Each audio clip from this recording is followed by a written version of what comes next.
Bonjour Pascal Clausel, merci d'être avec nous sur le plateau du Média. Je suis ravie de te recevoir. Tu as 18 ans, tu es étudiant et aussi street medic. Tu es venu avec tout ton équipement. D'abord, est-ce que tu peux expliquer, parce que on entend beaucoup parler des street medics avec les Gilets jaunes, ça existait bien avant. Qui sont les street medics ? Bonjour Virginie. Il faut savoir que les street medics sont apparus dans les années 60, pour les mouvements notamment révolutionnaires et aussi pour les mouvements antiracistes, notamment pour les Black Panthers. Et ensuite, les street medics se sont popularisés avec aussi les émeutes qu'il y a eu en 2005, qui étaient présents sur le terrain quand les premiers secours officiels, donc sapeurs-pompiers, SAMU et autres, ne pouvaient pas intervenir. Et notamment aujourd'hui avec les Gilets jaunes. Donc moi, c'est ce qui m'a poussé à devenir street medic, ce sont les Gilets jaunes qui m'ont poussé à faire ça. Pourquoi est-ce que tu as décidé de t'engager à devenir street medic à 18 ans ? Moi, si je suis devenu street medic, c'est suite à l'acte 3, ma première manifestation de toute ma vie. J'ai été extrêmement choqué de voir la violence, de voir autant de blessés. À l'époque, j'avais une petite trousse de secours, mais je ne m'attendais vraiment pas à un tel désastre. Et suite à ça, à l'acte 5, c'était mon deuxième acte pour moi, j'ai rencontré une équipe de street medic par hasard. Je leur ai demandé si je pouvais rejoindre leur équipe et j'ai été formé par cette équipe qui contient des médecins et des infirmiers. Alors, les street medics, faut le dire, sauvent beaucoup de vies en manifestation, lors d'émeutes, puisque vous êtes présents dans les cortèges. Et puis, contrairement aux pompiers qui sont appelés que lorsqu'il y a un blessé qui est déclaré, donc vous êtes les premiers à prendre en charge, à prendre en soin les blessés. Est-ce que tu peux nous raconter comment concrètement ça se passe sur le terrain, comment vous vous organisez ? Donc, il faut savoir qu'il y a différentes équipes qui sont réparties de telle manière à ce qu'on puisse couvrir tout le cortège. Il y a différentes équipes, on va dire, il y en a qui sont apolitiques, d'autres gilets jaunes. Et on peut se positionner différemment dans le sens où c'est chaque équipe qui décide où elle va. C'est-à-dire que s'il y a des équipes qui ne veulent pas aller au contact, elles resteront à l'arrière, elles prendront les blessés légers, donc pour du sérum physiologique, pour du gazage. Et les équipes qui préfèrent aller au contact seront devant. Et pour prendre les blessures un petit peu plus sérieuses, comme des mains arrachées ou plus simplement du matraquage à la tête. Et puis on pense à ces éborgnés, ils sont 22 aujourd'hui à avoir perdu un œil à cause du LBD 40. Donc parmi les street medics, on compte des infirmiers, des médecins qui se cachent puisqu'ils risquent de perdre leur poste. Toi, quel diplôme, quelles compétences tu as pour prendre en soin des personnes ? Alors effectivement, il y a des personnes qui doivent se cacher d'être street medic parce qu'il faut savoir qu'il y a aussi des fonctionnaires et qui ne veulent pas être pris en photo justement à cause de leur métier. Après, moi, je suis étudiant et suite à mon métier, j'ai pu obtenir le SST, donc sauveteur secouriste du travail. Ça a permis de poser les bases des premiers secours. Et j'ai pu rejoindre une équipe qui m'a formé pendant au moins 3 actes. Et, une équipe de street medic. Exactement, une équipe de street medic qui m'a formé pendant 3 actes. Et j'ai pu découvrir ce que ça fait d'être sur le terrain, en plus d'avoir les compétences théoriques. Oui, parce que il faut, c'est un petit peu comme les pompiers, il faut en plus de savoir soigner, savoir le faire dans l'urgence, dans des situations de stress extrême, puisque vous avez affaire, les street medics, comme tu l'as dit, il y a des mains arrachées, à beaucoup de sang. Comment est-ce que ça se passe sur le terrain ? S'il y a un blessé grave, on imagine qu'il y a beaucoup de monde qui se rue autour. Vous, comment vous faites pour intervenir le plus rapidement possible ? Alors effectivement, sur les premiers actes, on a eu affaire à des attroupements autour d'un blessé. Au fur et à mesure des actes, il y a des médics qui ont fait des cordons de sécurité pour laisser agir d'autres médics pour qu'ils prodiguent les premiers soins. Il faut savoir que maintenant, sur les derniers actes que j'ai pu voir, ce sont les gilets jaunes qui, d'eux-mêmes, vont faire le cordon de sécurité pour nous laisser agir le plus simplement possible. Donc, vous soignez en attendant l'arrivée du SMUR, du SAMU, des pompiers qui mettent parfois du temps à accéder à la tête de cortège. Alors effectivement, nous on prend en charge les blessés immédiatement. Il faut savoir que les pompiers et le SMUR et le SAMU et toutes les autres agences qui ne peuvent pas intervenir parce qu'elles ont l'ordre, elles ne peuvent pas intervenir sur les zones de conflit. C'est dans certains cas, ça nous a été demandé d'extraire le blessé de la zone de conflit pour les amener vers les pompiers. C'est ce que vous avez fait d'ailleurs lorsque Jérôme Rodriguez a été blessé place de la Bastille. Ce sont d'abord des street medics qui ont extrait Jérôme Rodriguez qui a ensuite été emmené par les pompiers. Exactement. Je voudrais aussi rappeler que samedi 23, un CRS a fait un malaise cardiaque et que c'est une équipe de street medics qui est intervenue pour lui faire un massage cardiaque en premier lieu, puisque les street medics ne soignent pas que les manifestants, que les gilets jaunes, mais toute personne se trouvant dans une situation difficile, policiers, CRS, riverains. Alors, en soi, oui, mais si on remonte aux origines, c'est un peu plus compliqué que ça. C'est-à-dire que les vrais street medics, comme je disais, ce sont d'abord aux origines des manifestants qui sont là pour les manifestants. Depuis, il y a eu un changement avec les Gilets jaunes. Il y a toujours des vrais street medics, entre guillemets, mais depuis, ce qu'on voit plus, c'est des secouristes volontaires. Il faut savoir que le terme street medic, il a été banalisé à tous ceux qui sont dans les manifestations pour secourir. Et effectivement, dans 90% des groupes, tous les street medics soignent n'importe qui, que ce soit CRS, enfin force de l'ordre, manifestants ou non manifestants d'ailleurs. D'ailleurs, en ce moment, on parle beaucoup du cas de Geneviève Leguet, cette vieille dame de 73 ans qui a été blessée à Nice le 23 mars. Et elle aussi a d'abord été prise en charge par des street medics qui ont ensuite été arrêtés par les forces de l'ordre. Ça, on en parle moins. Mais vous subissez, vous aussi, la répression. Et notamment la confiscation de votre matériel. Donc Pascal, est-ce que tu peux nous expliquer quel est ton matériel et d'abord ton matériel de protection? Ici, on a ton sac à dos. Explique-nous quelle est la particularité, enfin un peu la pub, de ce sac.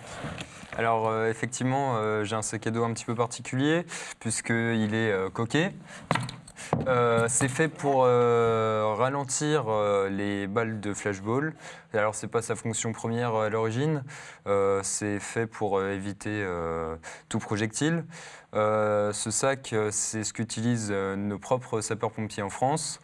Donc, il est suffisamment robuste pour être aussi intégré dans la manifestation. Après, en élément de protection, j'ai un casque. Le casque qui est visible par une croix ou par un signe distinctif des street medics. C'est un casque blanc, comme la plupart l'ont.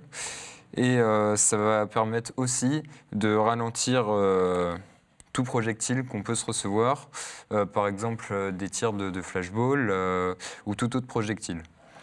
Les lunettes, hein, bien connues des manifestants qui ont désormais l'habitude de se faire gazer. Effectivement, les lunettes, elles ont aussi une particularité, c'est que j'ai dû les scotcher de part en part pour éviter que les gaz lacrymogènes entrent à l'intérieur. Donc ça nous permet de pouvoir opérer en toute sécurité, même si on est dans les gaz lacrymogènes. Alors, vous n'êtes pas, vous les street medics, habillés en gilet jaune, vous êtes en blanc et en rouge. Donc, tu peux nous montrer ton pull pour qu'on puisse vous repérer, voilà, le plus facilement pour que n'importe quel manifestant blessé puisse vous faire un signe et que vous puissiez intervenir. Ensuite, niveau toujours des gazages, tu as un masque ici. Est-ce que tu peux nous expliquer à quoi ça sert? Et puis, on va montrer un petit peu les cartouches. Alors effectivement, c'est un masque à cartouche, donc c'est le minimum à avoir pour pouvoir opérer en toute sécurité, toujours dans les gaz lacrymogènes. Un masque comme ça, c'est une valeur de 30 €. Donc effectivement, à chaque fois qu'on se le fait confisquer, ça fait assez mal. Alors, ça, c'est des cartouches. Là, tu as des cartouches propres. Est-ce que tu Effectivement. peux nous montrer ces cartouches? C'était à quel acte? Alors ça, c'était uniquement durant l'acte 16 à Paris. Donc on peut voir effectivement la différence de couleur. C'est issu des lacrymogènes que j'ai respirés, qu'on a tous respirés d'ailleurs, et de la pollution environnant à Paris. Donc effectivement, on peut voir que le coton est quasiment noir. Et c'est pour ça qu'on est extrêmement protégé par nos masques. Alors, ensuite, le matériel de soins. On va commencer par le sérum physiologique, qui est la base contre les gaz lacrymogènes dans les yeux. Alors effectivement, le sérum physiologique qui est malheureusement de moins en moins efficace, car on sent tous que les gaz lacrymogènes sont de plus en plus irritants, que ce soit pour les voies respiratoires ou pour les yeux. Donc la plupart du temps, on aura aussi recours à du Maalox. Donc ça, c'est en stick. Mais la plupart du temps, c'est en spray. On va le pulvériser partout sur le visage et sur la bouche. Ça va permettre d'atténuer les gaz. Ensuite, la couverture de survie, quand il y a un blessé grave, voilà. La bombe de froid. Alors effectivement, la bombe de froid, c'est ce qui va le plus nous servir avec les poches de froid pour tout ce qui est impact et blessures sans saignement. Donc on peut soigner un coup de matraque dans la nuque notamment. On peut soigner un tir de flashball ou de LBD 40 dans la cuisse. Et donc ça va permettre de refroidir le muscle. Alors, tu as des gants pour manipuler les personnes. Et puis, ça, alors, est-ce que tu peux nous expliquer ce que c'est? C'est de la chlorhexidrine. Donc, c'est comme du sérum physiologique. Ça sert à désinfecter les zones autour des plaies pour éviter toute contamination venant de l'extérieur. Et on sait tous qu'il y a énormément de sources de contamination dans les manifestations. Et la source première, c'est les gaz.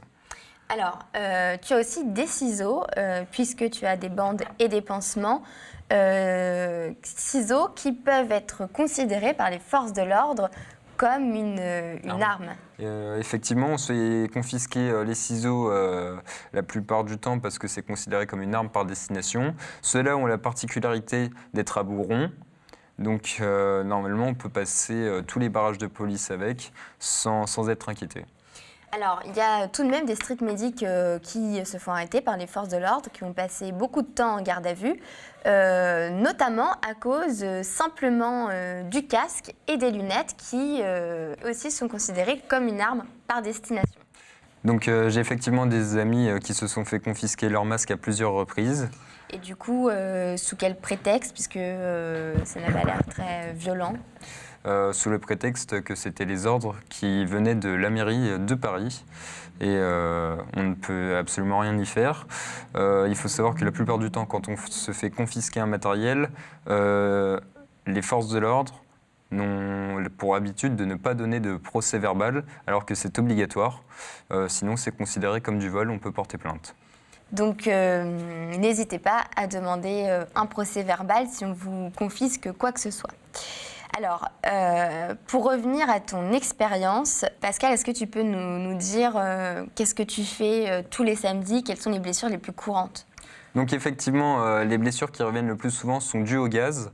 Les symptômes sont très visibles, quinte de toux, irritation dans la gorge et les yeux qui pleurent. Donc ensuite, on a ce qui revient souvent, c'est le matraquage, notamment à la tête. Donc à ce moment-là, on fait asseoir la victime et compresse avec du sérum physiologique. Et on peut mettre une bande et demander quasiment tout le temps à la personne si elle désire être évacuée par les premiers secours. On voit beaucoup d'images circuler, notamment sur les réseaux sociaux. On pense notamment à David Dufresne qui répertorie différentes violences policières. aux blessures par LBD40 qui sont parmi les plus graves. Est-ce que c'était arrivé de soigner ce type de blessures? Alors effectivement, ça m'est arrivé plus d'une fois. La plupart du temps, ce sont des LBD dans les chevilles, dans le torse. Mais aussi, ça m'est arrivé à l'acte 5 de prendre en charge une personne qui s'est pris un LBD à l'œil.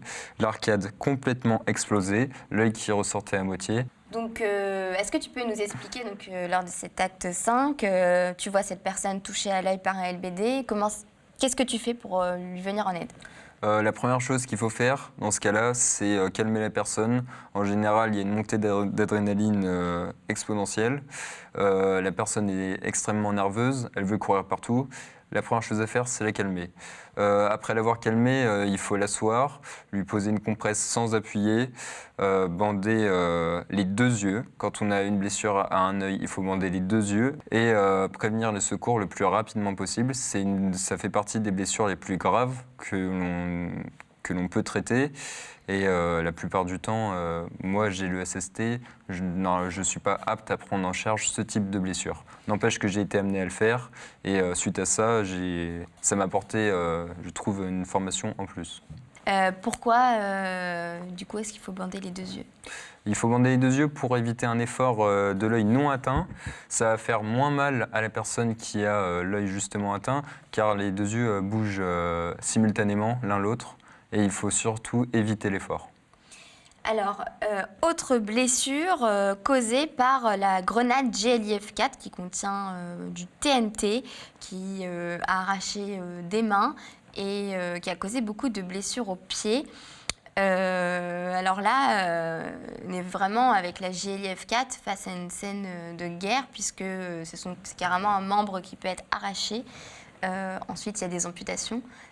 Comment est-ce que vous intervenez dans ces cas-là? Alors effectivement, la GLIF-4 qui contient 25 grammes de TNT, moi je n'ai jamais été amené à traiter ce type de blessure. Je sais que si ça m'arrive, la première chose à faire, c'est mettre une compresse. Vu que ce sont la plupart du temps des grosses blessures, c'est des compresses américaines ou des pansements compressifs. Qui permettent de stopper l'hémorragie. Et exactement, il faut tout de suite stopper l'hémorragie, il faut désinfecter la plaie et prévenir le plus urgemment possible les secours qui prendront la relève. Pascal, tu vas nous montrer quelques photos de blessures extrêmement graves. Je préviens nos spectateurs que ces images sont extrêmement violentes. Est-ce que tu peux nous montrer... Alors d'abord, tu m'as dit que tu avais une photo de la main arrachée qui n'est plus disponible sur les réseaux sociaux, qui a été prise devant l'Assemblée nationale. C'est pas toi qui as pris en charge ce monsieur, mais tu connais le street medic qui a pris en charge cette blessure extrêmement grave. Est-ce que tu as des retours quand on va s'occuper, tu nous l'as dit, de blessures plutôt minimes, même s'il ne faut pas minimiser les violences policières? Comment est-ce qu'on se sent quand on se retrouve face à ce type de blessure? Alors lui, il faut savoir que ce street medic, il a été formé pour ça. C'est pas sa première main arrachée qu'il a traitée, donc il l'a vécu comme une autre blessure. Ça peut être extrêmement choquant pour ceux qui ne sont pas habitués à ce genre de blessure. Ce street medic qui est entré dans l'Assemblée nationale pour faire évacuer le blessé a par la suite été interrogé par la police pour vérifier qu'il ait bien les diplômes et les compétences. Donc quand on soigne une personne avec une plaie extrêmement grave, il faut savoir que l'on doit pouvoir justifier de ses compétences et de ses diplômes.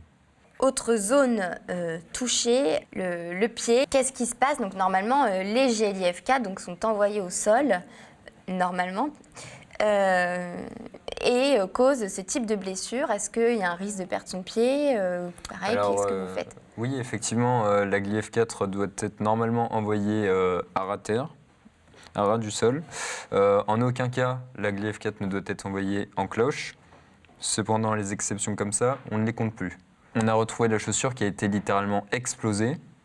Et donc, avec des blessures comme ça, c'est directement une évacuation aux urgences. Les violences policières sont subies par les Gilets jaunes et vous aussi.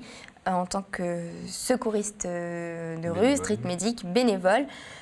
Vous subissez les violences policières. On a vu plusieurs vidéos défiler sur les réseaux sociaux, notamment d'une street medic se faisant matraquer ou d'une street medic se faisant gazer. Tu m'as dit que tu avais une de tes collègues qui était sur le terrain, qui s'est faite gazer par les forces de l'ordre. Sous quel motif ?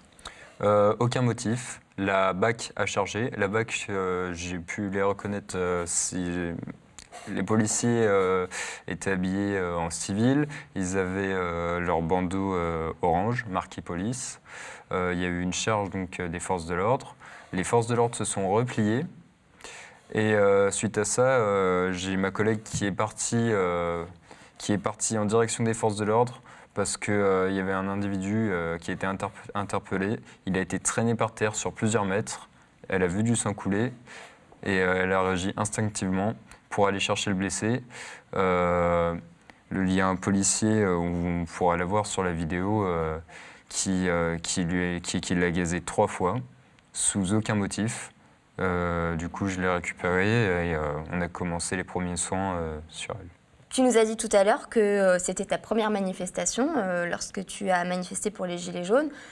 Désormais, tu en as fait plus d'une. Tu as vu et tu as secouru différents blessés. Qu'est-ce que tu ressens ? Dans un premier temps, c'est la colère que je ressens. En voyant tous ces blessés, j'étais aussi extrêmement choqué. Et c'est pour ça que je reviens à chaque acte. C'est pour éviter qu'il y ait autant de blessés que la dernière fois. Et si j'ai cette persévérance et cette détermination, c'est parce qu'avant tout, je suis gilet jaune. C'est un peu bête ma question, mais c'est un message pour Christophe Castaner ou Emmanuel Macron qui nie toute violence policière. Je le rappelle, Emmanuel Macron a dit qu'il n'y a pas eu de violence policière. Qu'est-ce que tu aurais à leur dire ? Alors la réponse que je vais lui faire, elle sera entièrement personnelle. Elle ne concernera pas tous les street medics. Mais moi, si j'avais un message à lui faire passer, c'est d'arrêter de mentir. Nous, on fait des bilans, on contredit ce qu'il diffuse à la télévision. Rien qu'en faisant nous-mêmes nos bilans et en les diffusant sur les pages Facebook, on a aussi des contacts placés à l'ONU où on rédige des rapports. Ça prend du temps, mais peu à peu, on y arrive. Et si on pouvait commencer par arrêter de mentir à toute la population française, ce serait déjà un grand pas en avant. Par ailleurs, il faut savoir aussi que les policiers et les forces de l'ordre que l'on côtoie, pour sortir des NAS, on a des facilités, pas pour toutes les NAS, pour certaines. Quand on est nassé, qu'il n'y a absolument aucune utilité, certains policiers nous laissent passer et ça, je tiens à saluer le geste parce qu'on est plus utile ailleurs pour soigner d'autres blessés. Il y a certains policiers qui nous laissent notre matériel, ça je tiens aussi à leur remercier parce que le matériel que l'on utilise, parce que notre matériel de protection que l'on utilise, ça peut aussi servir à soigner les forces de l'ordre autant que les manifestants. Et ils le savent puisque un street medic a encore secouru un policier place de la République. Merci infiniment Pascal d'être venu sur le plateau du Média, nous expliquer ce que tu fais tous les samedis. Merci pour ton engagement, ton courage et ta détermination. Et on te souhaite bon courage pour la suite. Merci Virginie de m'avoir accueilli sur le plateau de Le Média. Et merci à tous les manifestants de continuer avec persévérance. Et on se retrouve de l'autre côté de la caméra pour chaque samedi.